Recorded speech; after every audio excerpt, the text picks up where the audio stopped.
Hello students, आज हम chemical bond जो कि क्लास 10 का टॉपिक है उसके बारे में समझेंगे।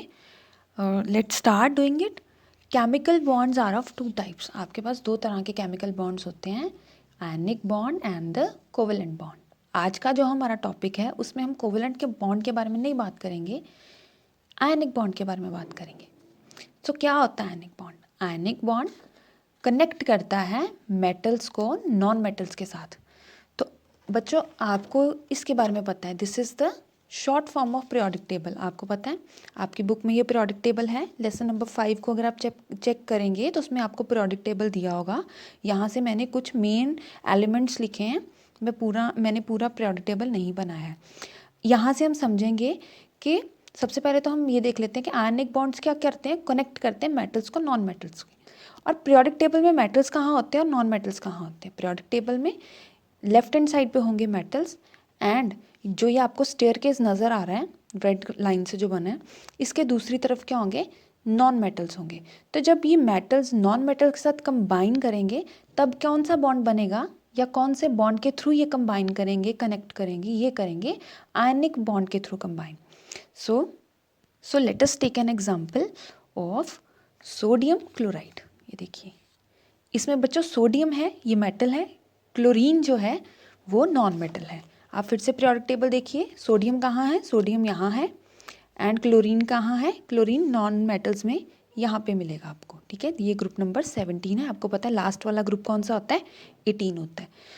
तो सोडियम क्लोराइड में सोडियम का केमिकल जो सिंबल है वो Na है, और क्लोरीन को Cl से लिखते हैं। अब बच्चों, आप सोच रहे होंगे कि क्लोरीन है तो मैंने IDE क्यों लिखा हुआ है?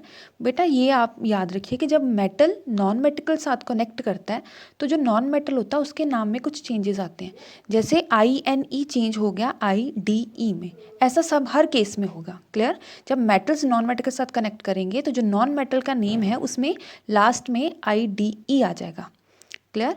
तो बच्चों, ये है हमारा सोडियम क्लोराइड, जिसको हम नॉर्मली बोलते हैं टेबल सॉल्ट। ये कहाँ मिलता है? ये हमारी किचन में मिलता है, और जितने भी हम फूड आइटम्स बनाते हैं घर में उनमें ये जो नमक है जिनको टेबल सॉल्ट बोलते हैं, या जिसका नेम सोडियम क्लोराइड है, ये हर चीज़ों में डलता है फूड आइटम्स में।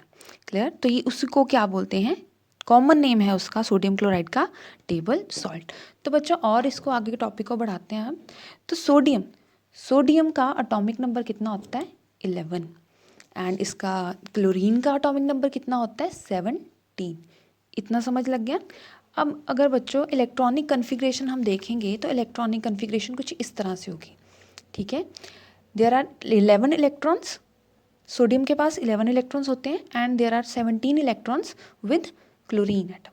तो ये क्या है कि KLM शेल बने हुए हैं। K शेल में आपको पता है ज़्यादा से ज़्यादा 2 इलेक्ट्रॉन्स आ सकते हैं। L शेल में ज़्यादा से ज़्यादा 8 इलेक्ट्रॉन्स आ सकते हैं।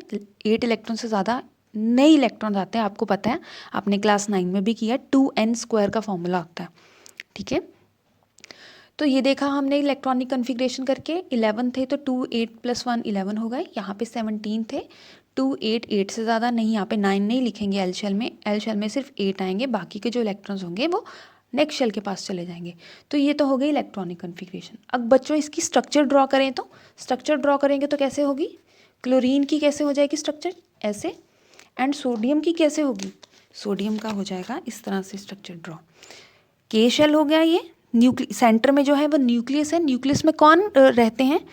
Protons and neutrons. और ये जो बाहर शेल्स में बने हैं ये क्या है? राउंड राउंड, ये हैं इलेक्ट्रॉन्स। तो 2 electrons are there in the K shell, 8 electrons are there in the L shell. और M शेल में कितने इलेक्ट्रॉन्स होते हैं? सोडियम के केस में M शेल में होंगे 1 इलेक्ट्रॉन। तो यहाँ पे मैंने इसका 1 इलेक्ट्रॉन बना दिया। अब क्लोरीन में देख लेते हैं। क्लोरीन में M शेल में कितने? K शेल में तो 2 इलेक्ट्रॉन्स आ गए, L शेल में 8 इलेक्ट्रॉन्स आ गए। नेक्स्ट M शेल में कितने इलेक्ट्रॉन्स हैं? 7 है ना, 1 2 3 4 5 6 एंड 7। ये एक स्पेस खाली है। क्लियर? अब बच्चों, होता क्या है, जितने भी हमारे पास एटम्स हैं वो अपने आप को स्टेबल करना चाहते हैं। स्टेबल कैसे होंगे? जब उनका पास जो वैलेंस शेल होगा वो फुल होगा। जैसे जो सोडियम है, अब वो अनहैप्पी है। वो अनहैप्पी क्यों है? क्योंकि उसके तो लास्ट शेल में सिर्फ 1 इलेक्ट्रॉन्स है। उसको कितने इलेक्ट्रॉन्स और चाहिए? उसको चाहिए 7 इलेक्ट्रॉन्स। और दूसरी तरफ क्लोरीन भी अनहैप्पी है। वो क्यों अनहैप्पी है? वो इसलिए अनहैप्पी है क्योंकि उसके पास एक इलेक्ट्रॉन की कमी है, एक इलेक्ट्रॉन नहीं है ना उसके पास।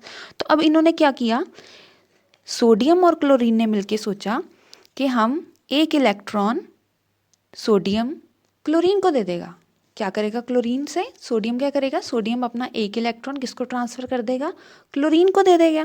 ऐसा करने से बच्चों क्या हुआ, ये देखो, ऐसा करने से सोडियम भी जो है स्टेबल हो गया। कैसे स्टेबल हो गया? क्योंकि उसके लास्ट शेल में कितने इलेक्ट्रॉन्स हो गए? 8। और जहाँ पे जो उसका एक इलेक्ट्रॉन था वो किसके पास चला गया? क्लोरीन के पास चला गया। अब क्लोरीन भी सेटिस्फाई हो गया क्योंकि हैप्पी भी हो गया क्योंकि उसके पास पूरे के पूरे 8 इलेक्ट्रॉन्स आ गए। अब वो स्टेबल हो गया।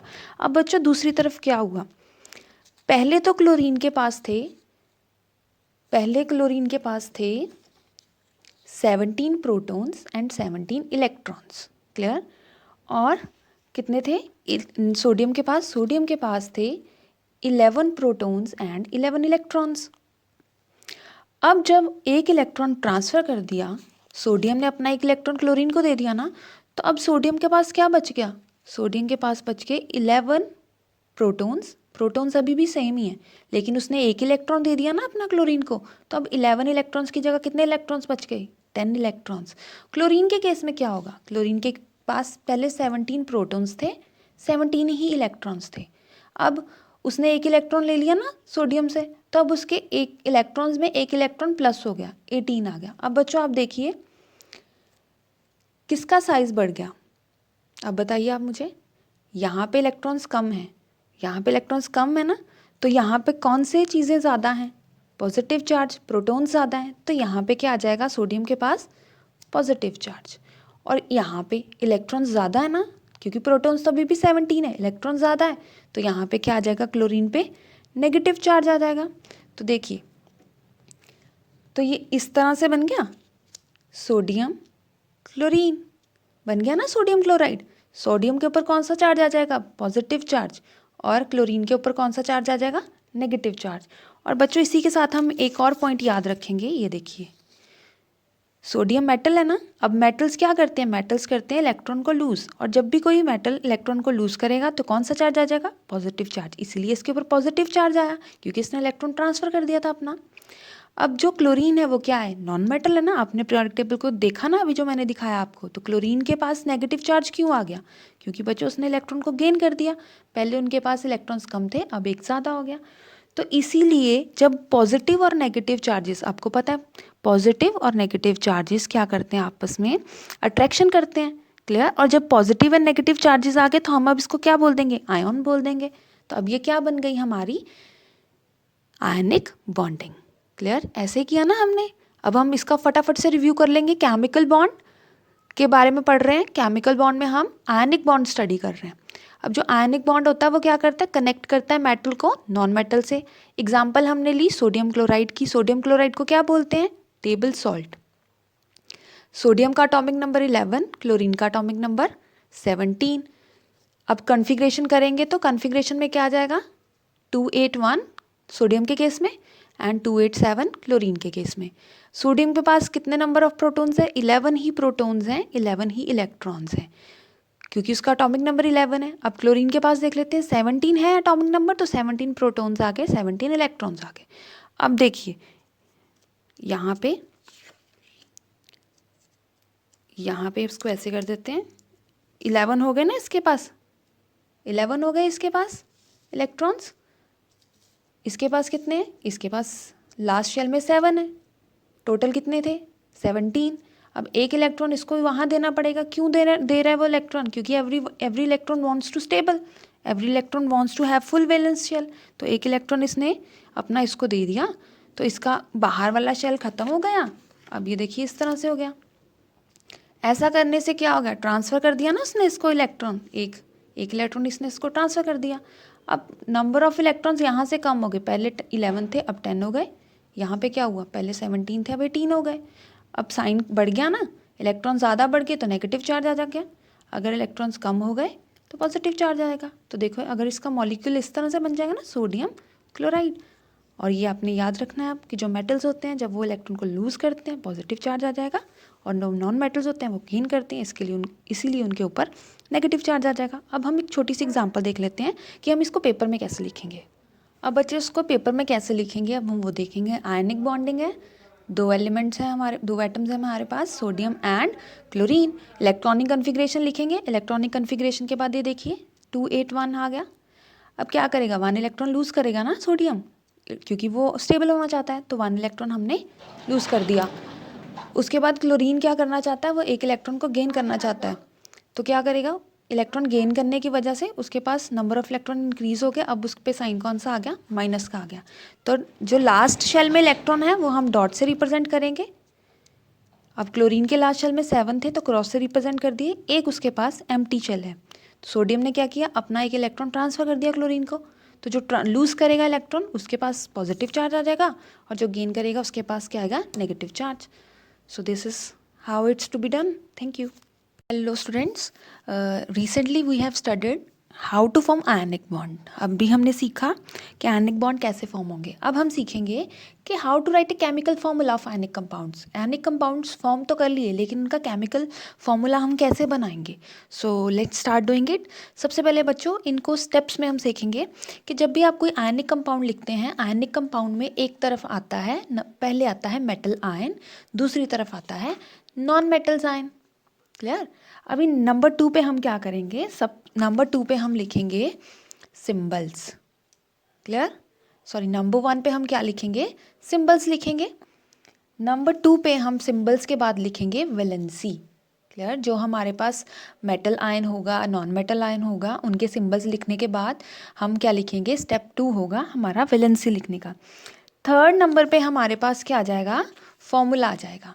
लेकिन सिंबल और वैलेंसीज लिखने से के बाद हम उनको क्रॉस मल्टीप्लाई भी करेंगे, मतलब ये हमारा 3rd स्टेप थोड़ा सा क्रॉस मल्टीप्लाई करने के बाद आएगा। तो अभी हम सीखेंगे विद एन एग्जाम्पल कि ये कैसे हम स्टेप्स को फॉलो करते हुए अपना केमिकल फॉर्मूला बनाएंगे। तो फिर से देख लीजिए, आयनिक कंपाउंड जब भी आप फॉर्म कर रहे हैं, एक तरफ आएगा मेटल आयन, दूसरी तरफ आएगा नॉन मेटल आयन, फिर आप सिंबल लिखेंगे, देन आप वैलेंसी लिखेंगे, देन आप क्रॉस मल्टीप्लाई करते हुए आपके पास जो लास्ट में बच जाएगा वो क्या होगा, आपका chemical formula. Let's start doing an example of it. Now students we will take example of sodium chloride. Sodium chloride लेंगे। सोडियम क्लोराइड क्या है, सोडियम है मेटल आयन एंड क्लोराइड क्या है, नॉन मेटल आयन। अभी देखिए सबसे पहले हमें क्या लिखना है, सिंबल्स। तो हमने क्या लिखा, सिंबल्स लिख दिया। क्या आ गया हमारे पास, Na। Na किसका सिंबल होता है, Na होता है सोडियम का सिंबल। नेक्स्ट नंबर 2 पे हमको क्या लिखना है, सोडियम का वैलेंसी लिखने के, सोडियम का सिंबल लिखने के बाद हम क्लोरीन का भी लिखेंगे सिंबल। क्लोरीन का सिंबल भी आ गया NCl। अब बच्चों हम सेकंड नंबर पे क्या लिखेंगे, सेकंड नंबर पे, इसको थोड़ा सा मैं नीचे कर देती हूँ, सेकंड नंबर पे हम लिखेंगे वैलेंसी।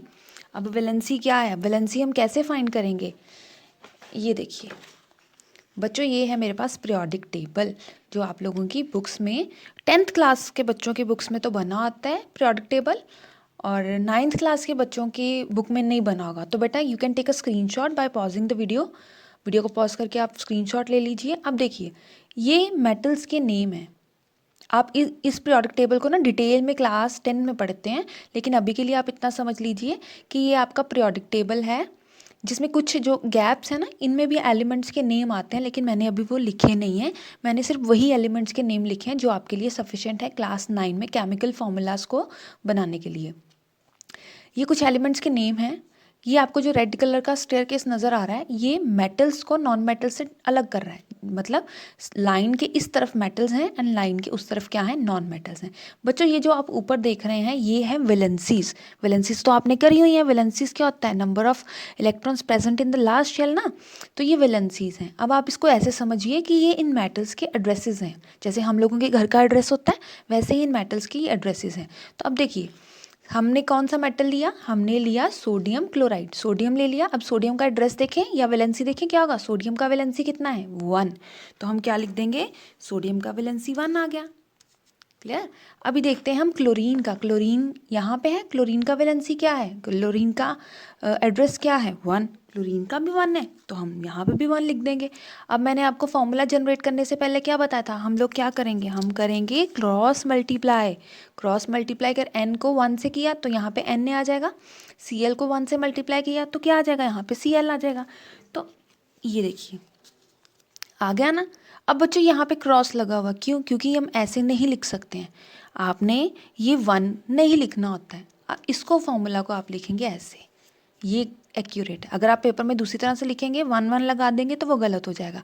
तो ये क्या बन गया, फॉर्मूला बन गया ना। तो बहुत इजी स्टेप्स हैं। कितने स्टेप्स हुए, सिर्फ 3 स्टेप्स में हमने आयनिक फॉर्म का, आयनिक कंपाउंड्स का फॉर्मूला बना दिया। फिर से देख लेते हैं, आयनिक कंपाउंड में क्या आएगा, पहले आएगा मेटल आयन, दूसरी तरफ आएगा नॉन मेटल आयन।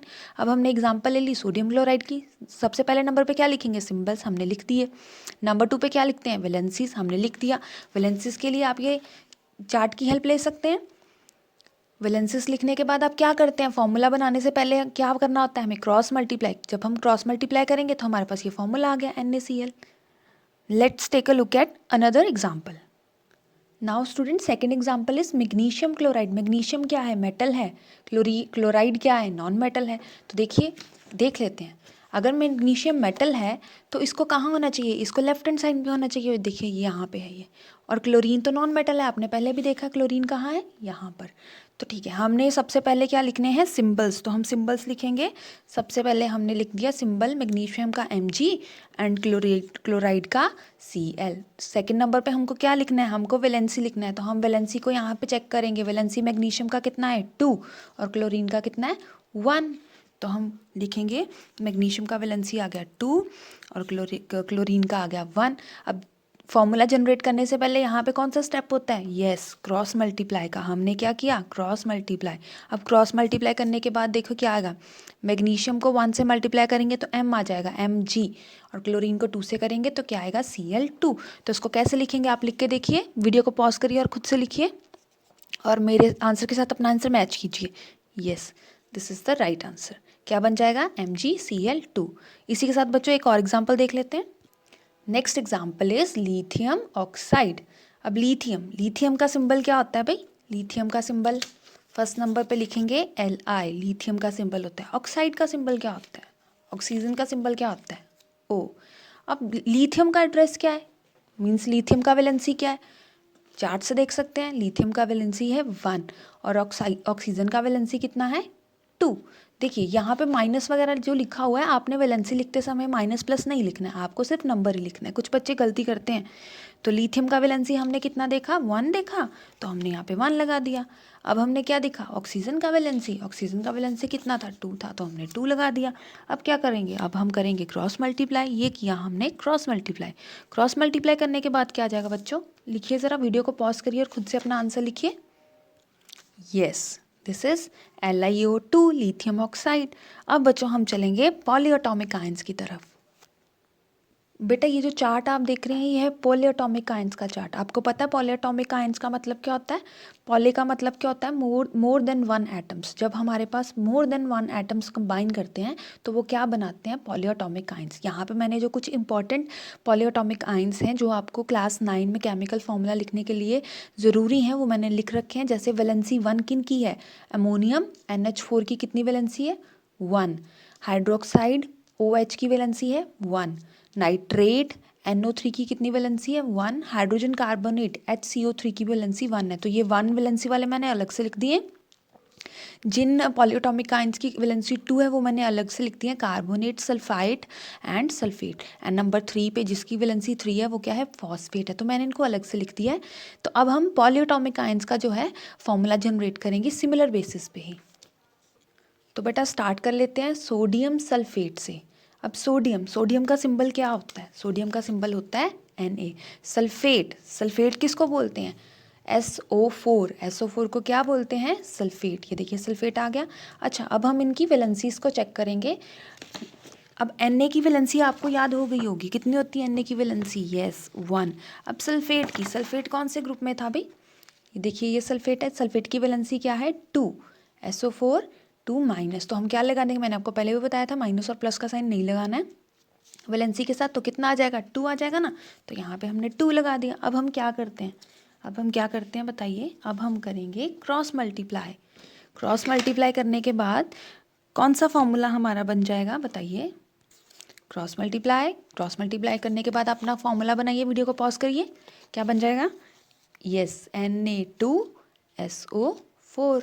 सो कितना इजी है ये बनाना। चलिए अब हम नेक्स्ट एग्जाम्पल को देखते हैं। नेक्स्ट एग्जाम्पल हमारे पास क्या है, कैल्शियम हाइड्रोक्साइड। तो सबसे पहले हम क्या लिखेंगे, ये हटा देते हैं यहाँ से। यहाँ पे क्या आ जाएगा, कैल्शियम का सिंबल, और यहाँ पे क्या आएगा, हाइड्रोक्साइड का सिंबल। अब कैल्शियम का सिंबल कितना होगा, Ca लगा दिया हमने सिंबल की जगह। अब हाइड्रोक्साइड का सिंबल हाइड्रोक्साइड, तो ये आ गया OH। क्लियर। अब नंबर 2 पे हम क्या लिखेंगे, वैलेंसी लिखेंगे। तो let's start checking the valency from the table. Calcium valency, यहाँ पे कैल्शियम की कितनी वैलेंसी है, 2 वैलेंसी है। तो हम यहाँ से इसको इंटरचेंज कर देते हैं। यहाँ लगा दी हमने कैल्शियम की वैलेंसी, यस। हाइड्रोक्साइड की वैलेंसी कितनी थी, वो इस चार्ट में मिलेगी, नो, वो हमें पॉलीएटॉमिक वाले चार्ट में मिलेगी। देखिए हाइड्रोक्साइड की वैलेंसी कितनी है, OH-1, तो यहाँ पे कितना आ जाएगा, 1 आ जाएगा। क्रॉस मल्टीप्लाई करने के बाद फॉर्मूला क्या बन जाएगा, क्या बन जाएगा, CaOH2। ये दोनों इकट्ठे हैं ना, तो इनको ब्रैकेट में डाल के हम 2 लगा देंगे। सो कितना ईजी है ये। अब आप बच्चों और प्रैक्टिस करिए, and all the best for your exams. Thank you.